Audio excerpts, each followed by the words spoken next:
చతుర్భుజం ప్రసన్నవదనం జాయే సర్వయుజ్ఞోకశాంతయే అగజాన పద్మాకం గజాన మహానిశం అనేకదంతం భక్తానం ఏకదంతముపాస్మహే.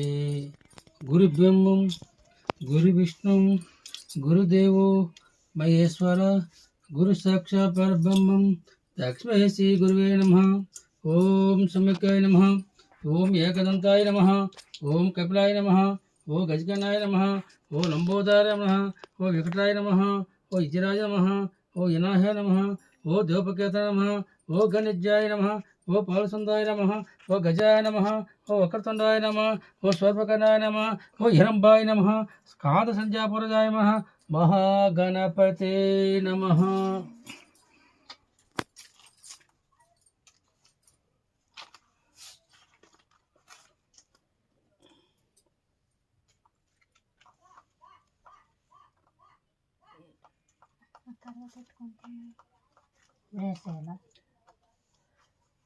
కేందారీశ్వర వత ప్రారంభం. పూర్వము కైలాసపట్నం పార్వతీ పరమేశ్వరులు గురులో కూర్చుండగా అచ్చోటికి గరుడు గంధర్వ కినిపురుష మొదలైన వారు వచ్చేది. నారదుడు రంభ ఓరసి మేనక అనే కాంతులు వచ్చిరి. ఇంకా మొదలైన వారు వచ్చిరి. కన్య ఒక బొంగోటి ఆ గంధర్వుడు వచ్చి ఆ సభలో నాట్యం చేస్తున్నాను, ఆచం చెప్పుచుండు. ఆ బొంగోటి చేసిన ఆచమనకు సభలో వాళ్ళని మెచ్చుకుంది. ఈశ్వరుడు కూడా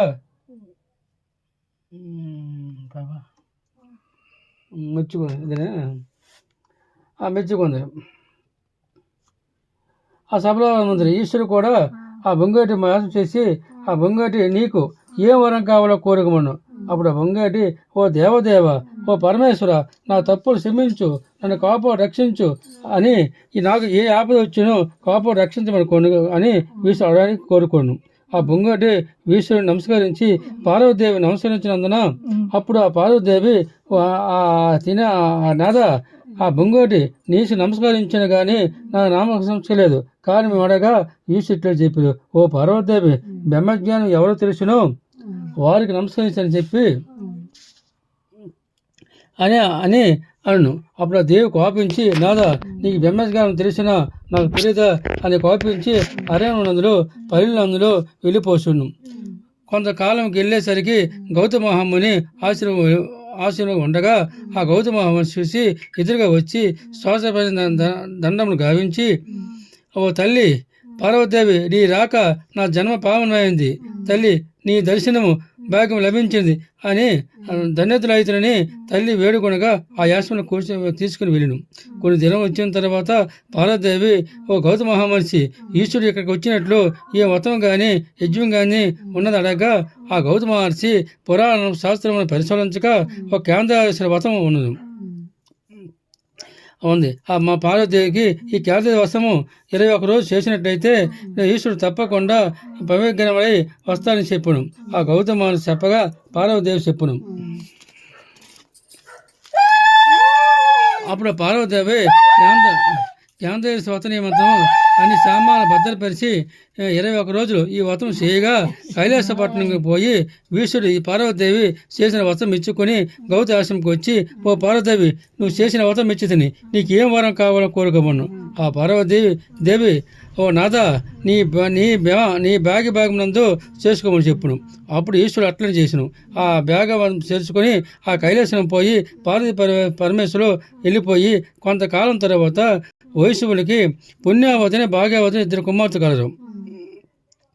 ఆ ఇద్దరు తండ్రి దగ్గరికి పోయి కేంద్ర వ్రతం చేస్తామని అడగా తండ్రి చూసి, ఓ పిల్లారా, మనం పేదవాళ్ళము, ఈ వ్రతం ఎలా చేయగలము అని చెప్పగా అప్పుడు ఆ పుణ్యావతి భాగవతి విచారించు అడవికి వెళ్ళిపోయిరి.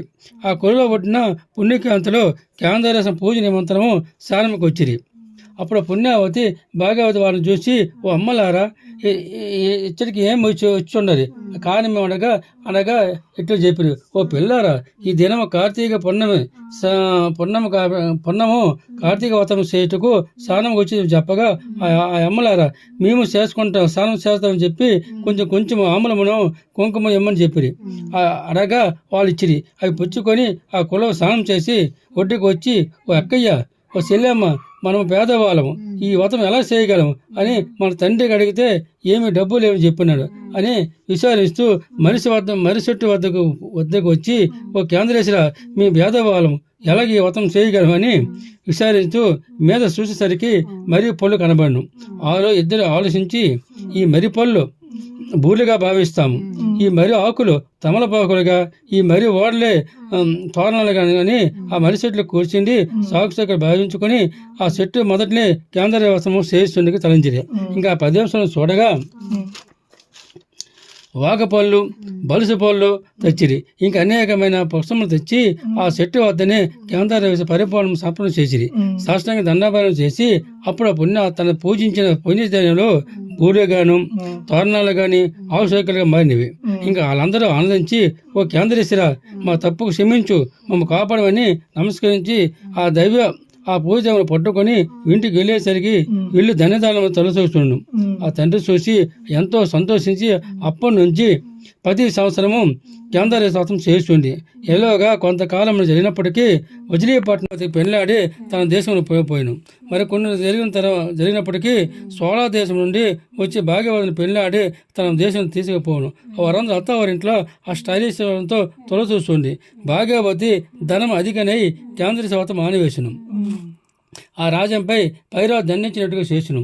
దళితులు అయితిరి. అప్పటి నుంచి విచారంతో కుమ్మాన్ని పిలిచి, నాయనా, మీ పెద్ద తల్లి పుణ్యవతారికి వెళ్ళి మనకు సంగతి చెప్పు, కొంత ధనం తీసుకురామని చెప్పును. ఆ కుర్రవాడు వజ్రీపట్నంకు పోయి ఆ పెద్ద తల్లి చూసి, ఏమి నాయనా వస్తున్నావు అడగా కుమారుడు జరిగిన సమాచారం చెప్పును. అప్పుడు ఆ కుమారుని పిలిచి కొంత ధనం మూట కట్టి, నాయనా, ఈ మూటకి వెళ్ళి మీ అమ్మకి ఇవ్వమని చెప్పును. ఆ కుర్రవాడు మూట పట్టుకొని విడుచునుగా మార మధ్యంలో దాహముకై ఆ మూటను దించి చెట్టు వద్ద దగ్గర ఉంచి ఆ మూట గట్టును పెట్టి నీళ్లు తాగుతుండగా కేంద్రేశ్వర గడు రూపం వచ్చి ఆ మూట ఎత్తుకుని పోవును. అప్పుడు కుర్రవాడు తిరిగి వచ్చి ఆ మూట కానుక ఎంతో వేసేసి తిరిగి పెద్దతల్లి ఇంటికి వచ్చును. పెద్దతల్లి చూసి, ఏమైనా విచారిస్తున్నావా అనగా ఆ కుర్రవాడు జరిగిన సమాచారం అంతా చెప్పును. ఆ పెద్దది విచారించి కొన్ని దినములు ఉంచి ఈ దినము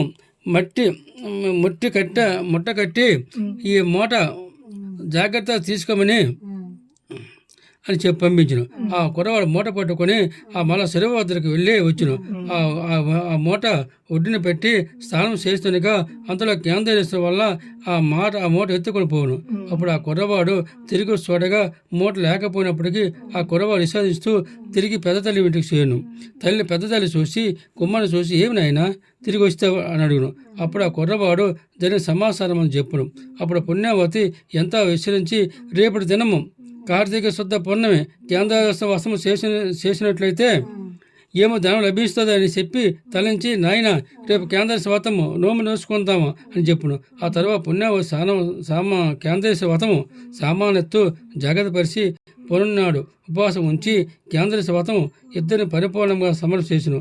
అప్పుడు ఆ దినమును కుమారుని పిలిచి, నాయన, ఈ పట్నం పావులు పలహారము కొంత ధనము కట్టి ఇంటికి తీసుకొని వెళ్ళమని చెప్పును. అప్పుడు ఆ కుర్రవాడు ఆ మూట పట్టుకొని మళ్ళీ ఆ చెరువు వద్దకి వచ్చి ఆ మూటను గట్టుని పెట్టి స్నానం చేసుకుందా మొదటి తీసుకెళ్ళి 2 మూటలు గడ్డు మొదటి వచ్చి ఆ మూట దగ్గర ఉంచును. ఆ కుర్రవాడు స్నానం చేసి ఒడ్డుకి వచ్చి చూసేసరికి 3 మూటలు కనబడను.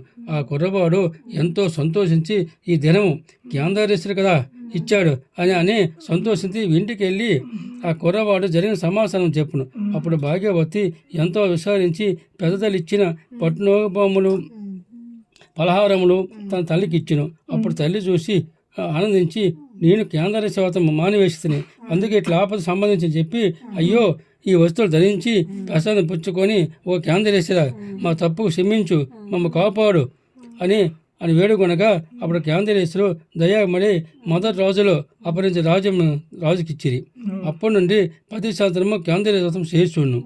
అప్పుడు ఆ భాగ్యవతి అష్టైతులు ఉండి ఉండిరి కనుక అన్ని జాతుల వారు ఈ కేంద్రీయ వ్రతం చేయవచ్చును.